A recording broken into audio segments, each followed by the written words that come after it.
So welcome to Examining Humanity Through the Lens of Algorithmic Art. With me on stage, I have three absolutely fantastic panelists. Today we're going to be talking about generative AI and its impact on society through an artistic lens. So our three panelists today are first Dr. Imani Mosley, here from the School of Music. Dr. Imani Mosley is a musicologist, cultural historian, and digital humanist, focusing on the works of Benjamin Britten, wonderful British composer, as well as music, opera, and modernism in Britain post-1945. Dr. Mosley received her PhD from Duke University, and her current research addresses sonic culture, acoustics, and ritual in the English churches and cathedrals central to Britain's sacred music. Excuse me, it's hard to do this with a mask on. Okay. She's also affiliate faculty in the University of Florida's Center for European Studies, and currently she serves on the editorial boards for the Journal of Musicological Research and College Music Symposium. In addition to her work on Benjamin Britten, Dr. Mosley also specializes in contemporary opera, post-war studies, reception history, sound studies, queer theory, masculine studies, and race in 21st century popular music. Her contribution to the digital humanities focus on sonic mapping, spatial humanities, data analysis, and digital and computational musicology. Her digital humanities interests include studying algorithms related to music data, artificial intelligence, programming bias, classical music, and music and digital ethics. Welcome, Dr. Mosley.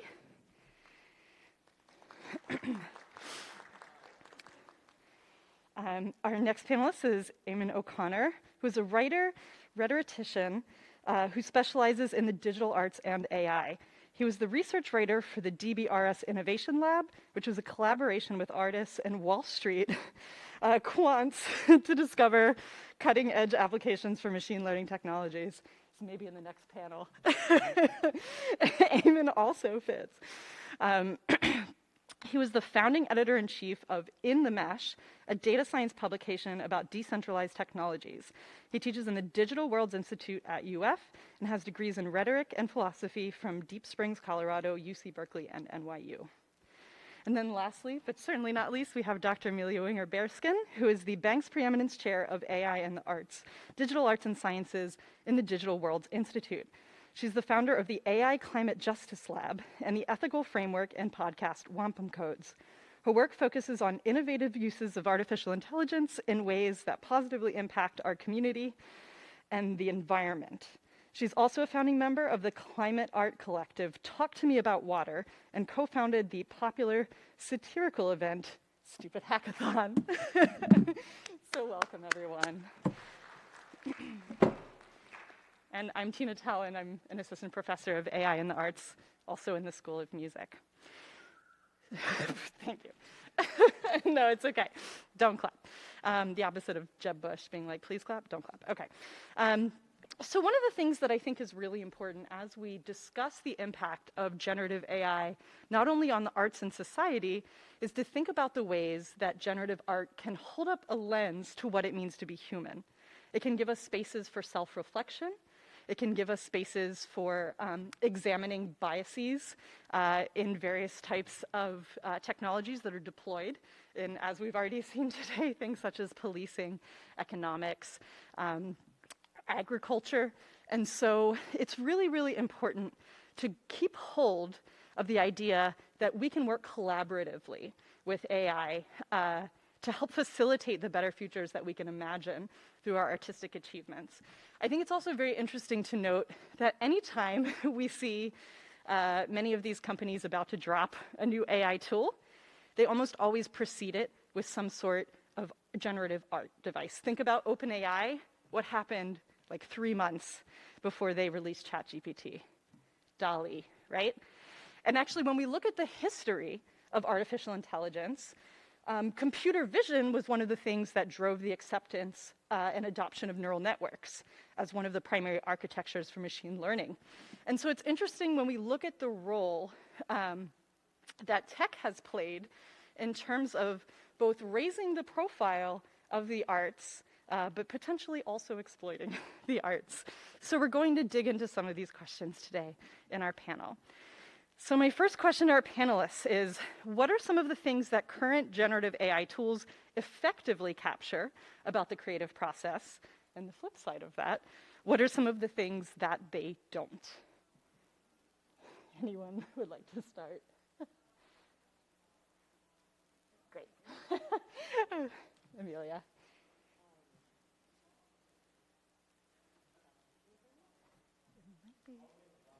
All the way at the bottom. Oh, very good. Thank you. Well, I guess I'll now start with what it doesn't get, which is so much of what it is to be an artist, whether it's fine arts, a musician, even if you're someone who's writing about the arts, it's an incredibly community-based collaborative process. And I've had people in a lot of my talks say, I like to imagine when I'm working with a GAN or a large language model or a foundation model that I am collaborating with every artist in the world, except that you're not, right? It's kind of not, and anyone who has collaborated with someone else knows it's kind of a painful, difficult process, wonderful and beautiful as well. But that collaboration comes from a lot of trust building and consent. It comes from legal frameworks, or it comes from community protocols. But either way, there's a lot of negotiations, whether they're subtle or overt, that actually is quite black boxed when we're collaborating with AI systems. So that's one of the things that I think it gets wrong. Dr. Mosley. Yeah. One of the things I think that it gets right, since we would like to have an affirmative, I think, in addition to something that's maybe less affirmative, is the sort of sandbox nature of creation. So I think when we think about artistic processes, sometimes we think about things either being sort of like really random or really structured, having a very intense sort of framework in which to generate the thing. And of course, it's a spectrum on which those are two ends, and everyone kind of works somewhere in the middle.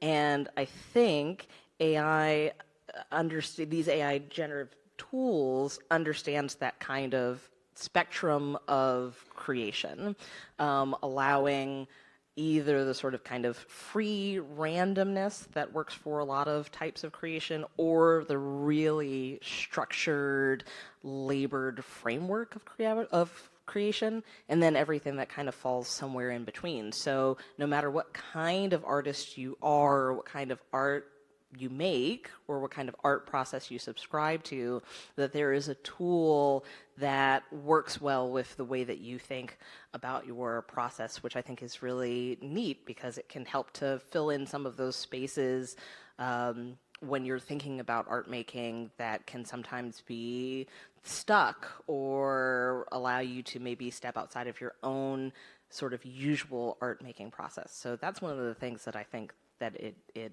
does well. I think that one might not be live.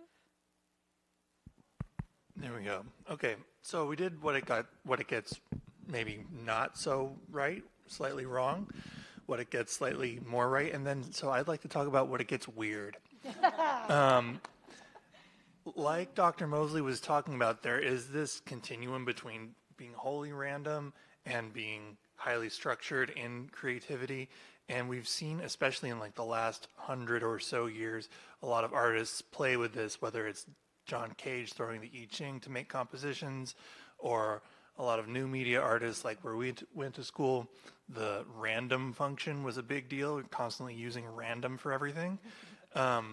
And part of that is that you want to have some degree of unpredictability going on in your creation. You don't want to be fully in control of the medium that you're using. It's a collaboration between chance and yourself, your conscious mind, your unconscious mind, the medium that you're working with. And AI gets this really strange because of what we were discussing earlier, that black boxed nature of how a lot of these models function. We don't fully understand exactly every single move that these models are making as they go forth and produce things seemingly out of nowhere. They're not really producing things out of nowhere. What they're really doing is kind of visualizing vast data sets that already exist, or sometimes sonifying, or sometimes generating text, whatever it is, the model that you're using. So it's neither human because it doesn't have a human body, it's not embodied, nor is it entirely just mechanical because it does have this kind of black box nature to it. And I think that strangeness is the one thing that you can kind of still notice when you look at a work that was generated, say, by like DALL-E or Stable Diffusion or one of these visual AI models. You can still notice that there are some just odd choices that aren't quite human, but not quite all the way mechanical either. And that weirdness, I think, is what to me is most interesting about work in this new medium. I love especially the point that you made about embodiment. We've seen throughout the day today and also yesterday, by and large, many of the tools that we saw rely on large language models, right? And they rely on these models of cognition or intelligence, if we want to go there, that are lexical or linguistically conditioned. And within the arts, I think we, by definition, are dealing with modes of knowledge, production, and storage and transmission that are not necessarily lexical. And so I think that point about embodiment kind of encapsulates that weird interstitial space, right, between these various types of processes and integration of these tools. Because in many cases, the body is left out, and I feel like that's one of those things that for so many of us is inherent to our creative process. So our second question, kind of following along with that, is that how do different definitions of data in the arts capture or represent elements of what makes us human? Go for it. I don't know why I turned this off. Okay, so this is going back to that point about lexical information, because this is such an issue in music that we are often dealing with things that we like to believe have a lexical analog but don't, and we've spent the last 600 years convincing ourselves there is some kind of lexical analog, which has caused a great bit of problems that we're trying to unravel from now. But what that means is the way that we think about all of our sort of elements that can make a thing music, we haven't really shifted over to thinking about those things as data, even though that's what they are. They are data. And this, I think, will be a turning point when we start to make that move away from a kind of really specific lexical and indexical shift to these bits of information that really can be understood as data. I think we have some people who are working primarily doing like sound installations, people who are working in sound studies who are a little bit more ahead of this than the rest of us who are just doing regular music composition or thinking about music in bits, because we can get super granular, and like at what point do we stop thinking about something as being data? Do we have to get down to the smallest bitty bit? Or what happens when we get up to these sort of larger frameworks, like how big does something have to be for it to not be data? For people who are making music in the sort of Western art tradition who are thinking about form, we have these big bits of information that are comprised of all of these other smaller bits that tell us information, but the big bits also convey something very specific. And we don't really know quite what to do with that yet. And so I think the next step for us in music land is reevaluating all of the things that we think about when we are categorizing what music and what sound are, and then really shifting over to this idea that all of these things can be data in one way or another, and that it behooves us to think about the big bits and the small bits both in similar and different ways, because they both operate similarly and differently. I don't know if that's answering your question.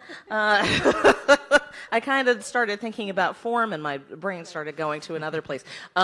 So that's a really interesting problem. I say problem in a good way. We like problems.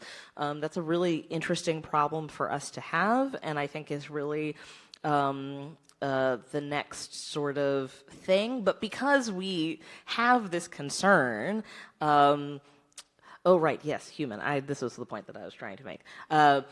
Because we have this concern, I think this is something that machine learning is much more willing to stratify, whereas for us, we like to complicate this in this way, and our continuance on complicating it is the thing that makes it really human. Okay.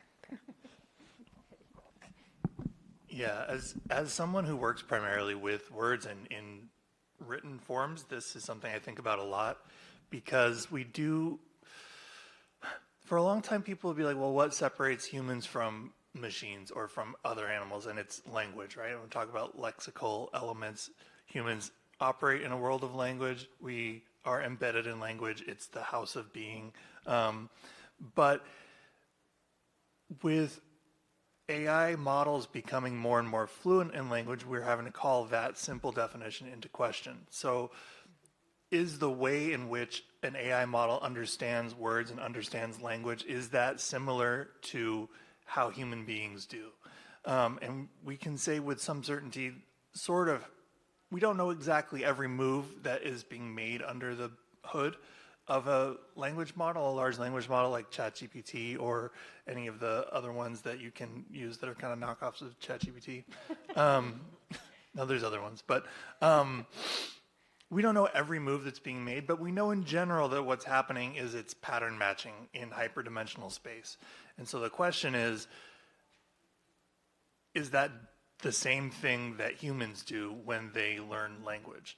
And I'm not an expert in that field. You'd need probably a cognitive scientist or a neurologist or learning scientists up here to truly answer that question in an expert way. But I think, again, it kind of does come back to not being embodied in a human body is part of what it has to do with in terms of like creating against a medium. But when we talk about creating against a socially embedded system like language, GPT doesn't have any relationships. It doesn't have any grandparents. It doesn't have any nephews. It doesn't have like annoying kids that bother it, that speak in a different way, right? So it doesn't have this kind of network of desire that we are all embedded in all the time. So while it is interesting to watch these machines approximate, I think, a type of pattern matching that could be analogous to what humans do, I don't think it's exactly the same, and I don't think I think if anything, it's instructive to be able to draw finer and finer distinctions between how humans learn language, how humans use language, and how machines are able to manipulate these same lexical elements. I like that you brought up learning science. When I was a professor at Vanderbilt University in 2007, was the first time I was approached. You're welcome. Yeah, no, we just played them in the homecoming, so well, we won, so congratulations. The first time I was ever approached by someone in machine learning AI, and at that time was considered multi-agent theories, was someone from learning science from Peabody School of Education, and I was a digital artist, and they were trying to convince me why AI should become part of my practice, and I was very skeptical. Until I started learning more about learning science as a field, completely fascinating. I really loved this theory of mind story, and this is what, I learned this story, and then I was like, this makes so much sense. The connection between art and AI is so deep, and it's so important for artists to become part of this conversation, and this is why. So this is this story. It's a thought experiment called What Mary Doesn't Know, and there was a book written about it called There's Something About Mary, different than the movie. The movie definitely stole that name, totally different. But this is essentially what the thought experiment is. So this isn't real story. Thought experiments are just imaginary things you think about. So there is a scientist named Mary, and she lives in a lab. In fact, she was raised in the lab since she was an infant. And in this lab, she became an expert on sight, everything about sight. She could tell you every part of the human eye, how it works from a computational position, all the way to a biological one. She could tell you how machines see, how cameras see, everything about sight. Like, she's a sight expert, right? And she sees everything about the world from her lab through the internet, through TV screens, through all of these different types of simulations. But there's something unique about Mary's lab. It's in black and white. There's no color. Right? So the thought experiment goes like this. When Mary leaves the lab and she sees the color red for the first time, what did she not know about color that she now knows? Right? She knows everything about sight. So that concept is called a qualia, like that thing that only a human can know. And the way of knowing, it's an embodiment. It's something that happens to you that you can describe to someone else, and it's different. Someone also described it like if someone punched you on the arm, you could say the data around the nerves in your body and how much it bruised and how much that impact made, but the way it felt in that part of you that is your own being of like, ow, that's that qualia of that punch or the qualia of that color red. And so I wonder that we do not yet have a model for that qualia for machine learning, for AI. And if we don't know how to model it in those systems, and yet we adopt those systems and we use them so deeply in all the aspects of our lives, are we flattening our own human experience into black and white and modifying our own qualia to that of the machine?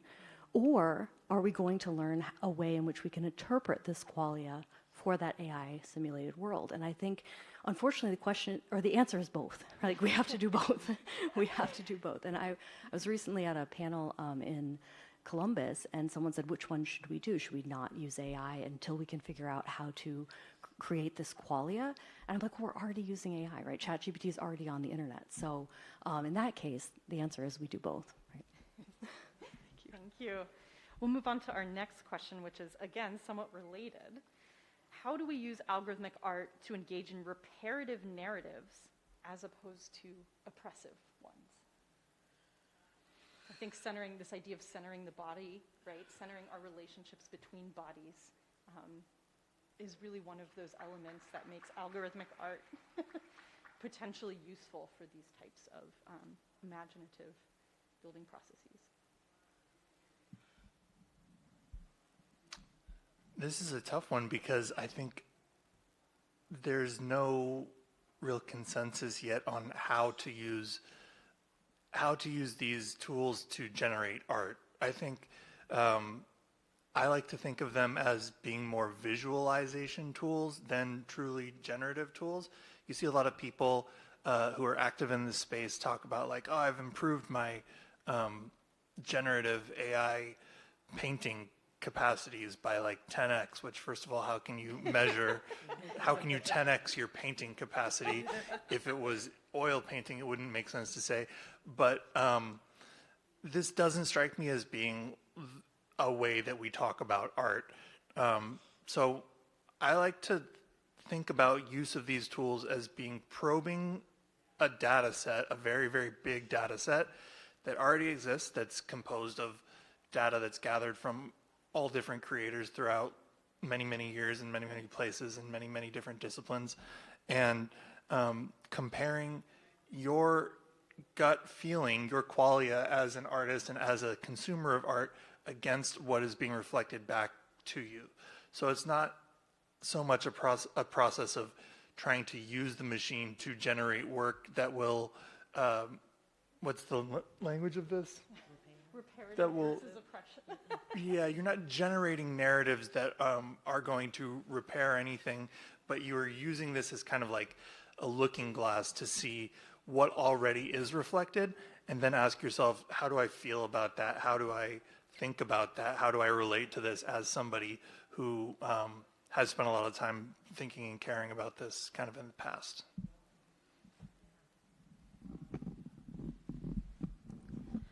I mean, I guess I'm stuck on what we mean by reparative, because I'll be that person who likes to be like, well, what do we mean by reparative? You know, like, what are examples of that in non-AI art that would sort of even serve as a model to then be replicated in generative AI art? I wonder. I think about this all the time, and I don't know. I don't even know how we get to that question within AI before having a better answer for it outside of artificial intelligence, which I don't think that we are at currently. Unfortunately, we are still humans who like to be in the process of creating oppressive structures, and working on how to do that less frequently, whether that's in our art making or in other places and processes. So I'm not sure quite yet what that would look like for generative AI art, because I can't speak to what that is even in my own sort of art making practice.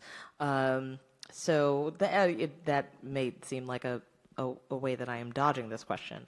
I promise it isn't. Not at all. Just as someone who spends a lot of time thinking about ethics, you know, I'm not sure that I'm at an answer that feels comfortable for me yet, because the ethics are constantly being evaluated in this space. So I don't know. I think we have a lot of work to do, for me personally, before we can really get to what I think is a substantive answer to that question.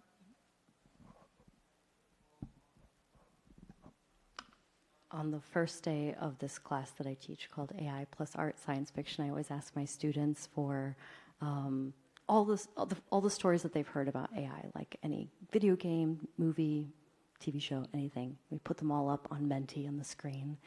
And then I ask them to organize them into which one of these is like positive, and which one of these is AI, the good guy, the friend, the helper, you know. And only one time did we discover a story that had a positive AI, but the student did concede that for 90% of the novel, the AI was bad. And only at the end was it sort of repaired. And so I thought to myself, well, if we can't even imagine a world in which AI can help us, then what are we doing, right? And so we take the rest of the class to figure that out. And they all develop really great, a lot of my students are here, so I'm so happy you're here. And a lot of them create really incredibly positive and amazing stories where AI does help and does heal.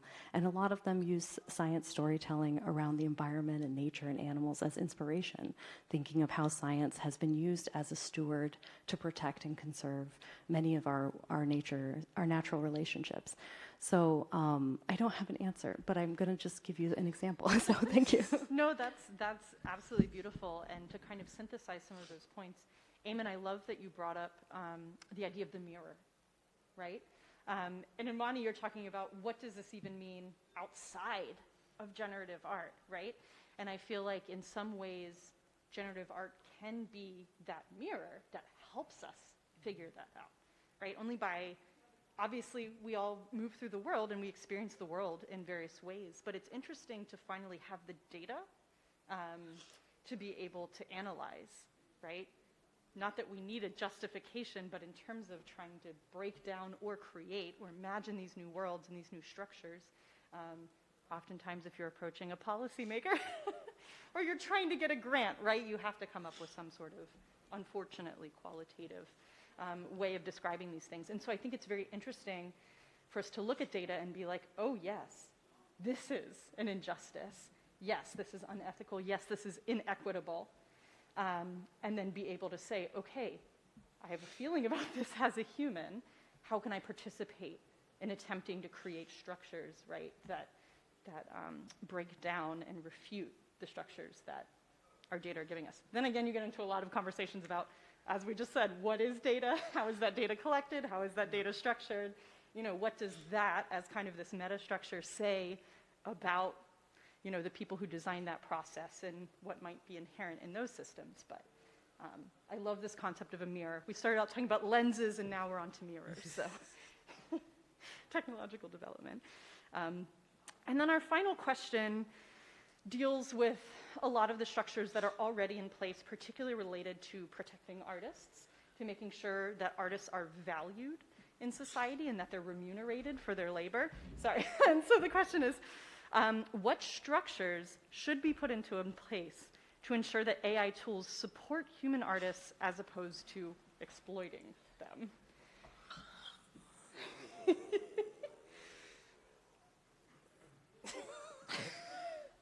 I know, big question. I'm like, what do you think? I know, it's because, well, he's looking at me because I literally have the same question I'm going to ask other people Yes, on Saturday. I'm so I'm sorry. like, oh, I didn't think how they're going to feel when they're asked that. And now I'm getting it. But this is, Again, this is a mirror. That's a mirror. It serves me right. Yeah, I mean, I have this panel of people who are industry actors in SAG-AFTRA, is who I'm asking this question to, right? And I want to know what they have to say, because me, as an artist and an AI researcher, I have different things, and they are experiencing AI without maybe understanding all of the inner workings of it, and yet knowing so deeply how it affects their day-to-day life, their dignity, their wages, their craft, right? They've been building a craft their whole life since they're very young, and the concept that they could get, scanned in one day, and that sort of avatar body of theirs could act in their stead for, as they themselves may change their craft, that avatar will not, and that becomes that representation. So it's almost thinking of yourself as a time traveler, where part of you never gets to evolve and grow, and the other part may not get to, right? And so that's very sci-fi as an actor, to be like, am I in competition with my own self? So I think that the SAG-AFTRA is doing really interesting things by making those question marks and saying, let's hold. Let's say, let's make it normal to say no to those practices until we understand how they might affect the dignity and safety of our community. And so I do applaud them, and I'm interested to hear, what they have an answer to your lovely, better worded question. But for myself as an artist, I think it's important for those of us who are in the academy to just help, right? To go and say, do you have questions? Can I explain some of these things to you, to those groups that are fighting this in the different ways in which they're seeing the inequities in their own fields? So that's what I'm trying to do, is to just see if I can help. And I think something that we're noticing is that there are different problems for different types of art making. Yes. So with the SAG-AFTRA thing, something that I had not really thought about until the writers and actors strike was, again, speaking about embodiment, since we keep talking about that one of the biggest fears on the part of actors is the sort of scanning of their likeness and then the use of that in further art, sort of without their permission, beyond their lifespan even, which is a different type of issue than taking from other artists' style and using that as the data set in which to create new generative art. So there are a whole bunch of different kinds of questions here about exploitation that kind of span the whole gamut of types of art making. And so having the time to sit and really process these differences and tell the people who are in industries to just wait a minute, please, while we have these conversations, because the conversations are related, but they have different struggles, different issues, different approaches for each type of art making. Because I think we're all aware of industry's ability to exploit whenever possible In my class, I talk about the movie Pixel Perfect. I hate that a Disney Channel movie from the early 2000s talks about artificial intelligence and exploitation better than other people just having this conversation. They just hit it on the head somehow. About even creating a tool that is then exploited, right? So that maybe some point in the future that we're even exploiting our own tools. And what does that kind of exploitation look like? So, just really supporting art makers in the industries and spaces that they occupy as support and buttress to kind of hold the line before industries and institutions make those big steps to try to replace us as artists in one way or another. Yeah, I think about this question a lot, and then I bang my head on the table, and then I think about it some more, and I rinse and repeat. But there's two kind of competing issues here. One is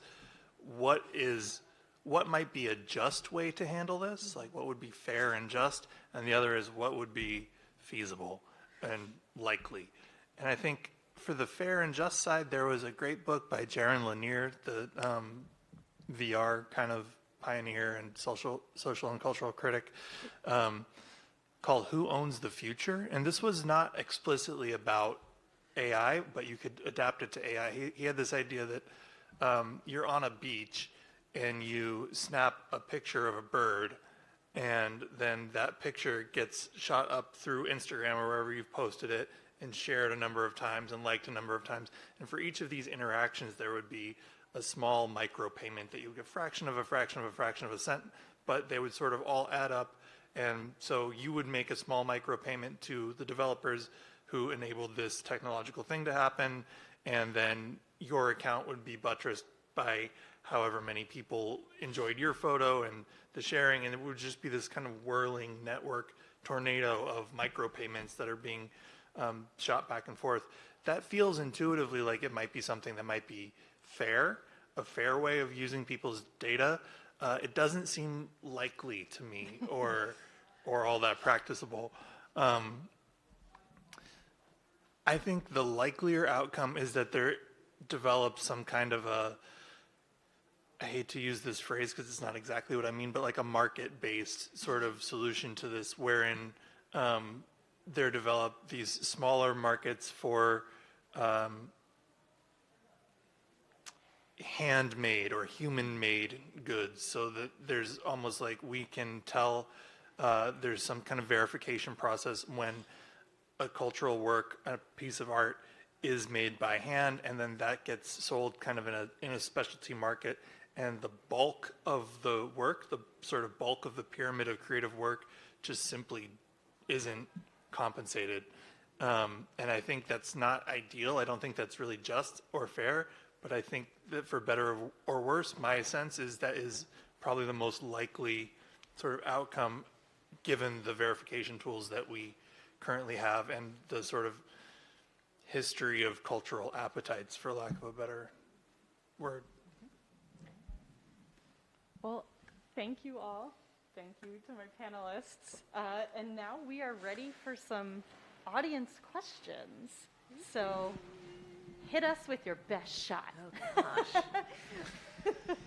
Okay, as you're thinking about your questions, I want to highlight and point out really quickly how wonderful it is to work at a university where AI is being incorporated in the arts, in the humanities, across all disciplines, all 16 colleges.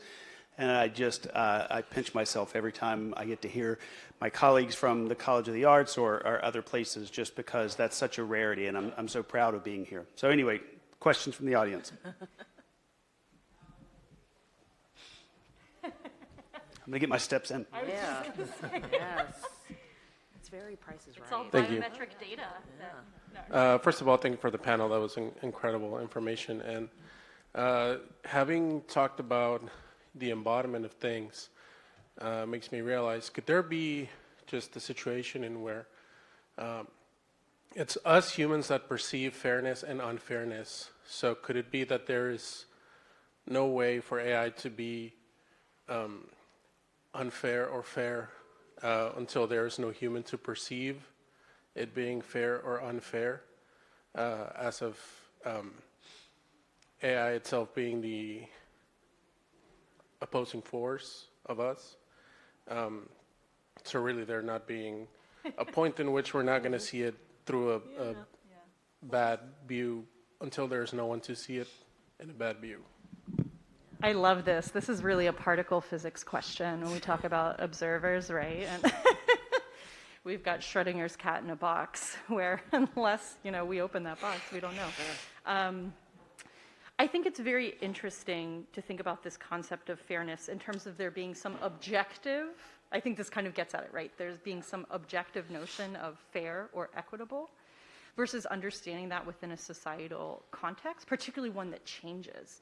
Because I think this is maybe not an answer, but a response. I think one of the things that's so interesting is with a lot of these models, particularly the models that have scraped things from the internet, right? That model is built. One of the things that I like to say is that, for instance, if an artist wants to go in and pull their artwork from that model, it's already been trained, it's been released. It's as if you chopped up a bunch of sculptures and made concrete with them, and then you built a building. You can't go in and say, I want my sculpture back. And so I think that fixity is a very interesting concept to confront when we think about ethics and fairness. Because we also have to think about path dependence, right? We have to think about how other things get built on top of those unfair or inequitable tools or technologies. Now to the question of the human observer. I promise I'll bring it full circle. I think that there are ways, sorry, I'm thinking about how to rephrase this. One way that I think about this is actually related to AI and climate change, which is something that actually I don't feel has come up a lot when we talk about the carbon footprint, the amount of water that's required, lithium mining in the global south that is absolutely ravaging environments of developing nations, in particular, even in the US, right? We look at Thacker Pass in Nevada and the way that, this is unjustly, obviously there's been a lot of land stolen from indigenous people throughout the course of history, but that right now is, I feel like, a very good example of the ways in which lithium mining to power not only the green global energy transition, right, for all of the electric cars that are supposedly cleaner and greener, but also supercomputing, these rare earth metals. And so there is a thought experiment where you could think, okay, what is the end point?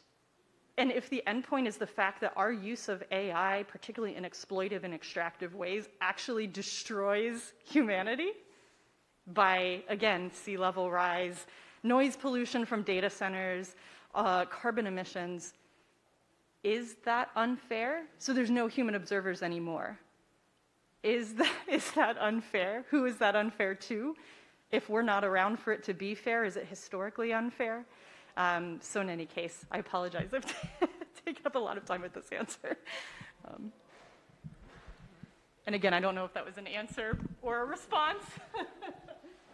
Both. So a lot of times we talk about AI as if, and Amelia and I have talked about this a lot, AI as if it's like one guy. And it's not one guy. It's a lot of distinct, unique instances of different models and different software packages being deployed by humans, individual humans. So when we talk about AI being able to perceive fairness or not, AI doesn't do anything yet that a human hasn't at some point set in motion. I'm not going to say they've told it to do that because they have a fair degree of autonomy. That's kind of like the name of the game. But ultimately, these processes have been set in motion by humans. And I think when you talk about fairness and you talk about like ethical ramifications of actions, you need to always bring it back to humans as mediated through an AI or a large language model as a mediation, but it doesn't absolve humans of questions pertaining to ethics and fairness. So there really, I don't think there are answers or even speculation about ethics and fairness and justice without humans. And I don't think that the presence of AI in these discussions absolves humans from that. I think that's always going to be a problem for humans by humans. 2 minutes left. We're almost at time. Is there one very, very quick question? Yes. Hello, thank you so much for your time. And one question I have is, how do you see intellectual property rights changing as AI evolves? I remember you mentioned the term qualia, which I never heard before, but it was fascinating. And the more AI, I guess, is taught qualia, do you see a world where AI wouldn't be a tool, but a collaboration that would also have rights in intellectual property? Since we don't have much time, I helped to write a book called Collective Wisdom. And so if you're interested in this book, many different people from around the world who've been co-creating together. It's MIT Press, Collective Wisdom. We all talk about just a lot of those ideas around IP and the future for artists co-creating with human and non-human systems for equity and justice. So I know we don't have much time, but I just thought that might be a place to read some more, not just for myself, from other interesting people. So. Let's have a round of applause for this wonderful panel session. Thank you.